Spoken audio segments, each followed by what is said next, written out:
This is Pastor Andy Maxwell. Welcome to my midweek devotional thought coming to you on January 10th in the year of our Lord 2024. Today's title is Launching into the New Year. With the coming of the new year, I launched into a new series on the book of Revelation. The first time I did a sermon series on Revelation was in the mid to late 1980s. It took about 6 months to complete. This time I felt led to cover the whole book in 4 weeks' time, which seemed to me like an impossible task. But God reminded me that anything is possible with Him. The human body is wonderfully created. Our nerves run through every part of our body, connecting to our brain. The blood vessels transport blood pumped by the heart through every part of our bodies. Just as our nerves or our blood vessels are closely connected to every part of our bodies, so the book of Revelation is closely connected to every part of the Bible that reveals God's plan to save us and restore His creation. Scholars have said that 2/3 of the imagery of the book comes directly from the Old Testament. It is unique in that almost the entire book is considered apocalyptic literature. Isaiah, Ezekiel, and other prophets were given some messages in apocalyptic language, but they also contain a lot of plain talk. Perhaps this was done to keep the message from being understood by pagans of that time who were persecuting the saints, or perhaps it was done so that we would have to ask the author what it all means.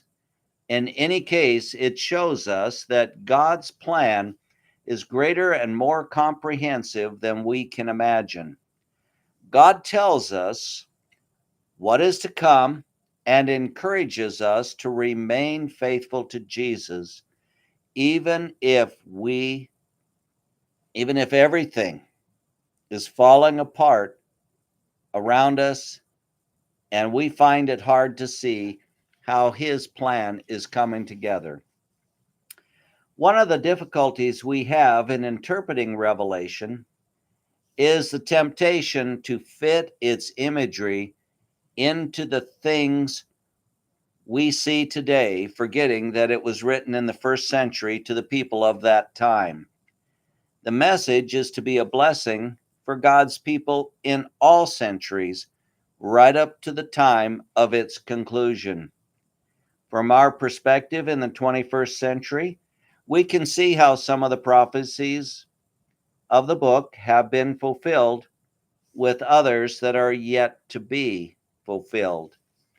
While the imagery of the book may scare us away from reading it and trying to understand it, we must remember the promise of Jesus, who said to us at the beginning of the book, God blesses the one who reads the words of this prophecy to the church, and He blesses all who listen to its message and obey what it says, for the time is near.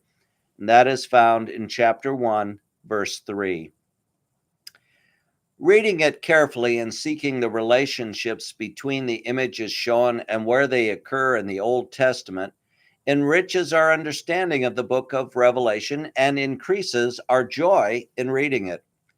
For example, in Revelation 4, 6 through 8, John was shown a sea made of glass in front of the throne of God, and 4 six-winged creatures with 4 different faces: face of a lion, an ox, a human, and an eagle. The sea relates back to the bronze sea that stood before Solomon's temple before it was broken apart and carried off to Babylon. You can read about that in 1 Kings chapter 7, 23 through 44.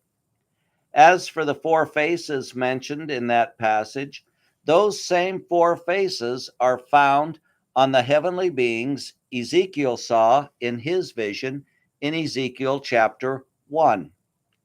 They also relate to the images that were placed on the standards for 4 of the tribes of Israel, as each tribe has its own standard going before it as God led them through the wilderness before they went into the promised land.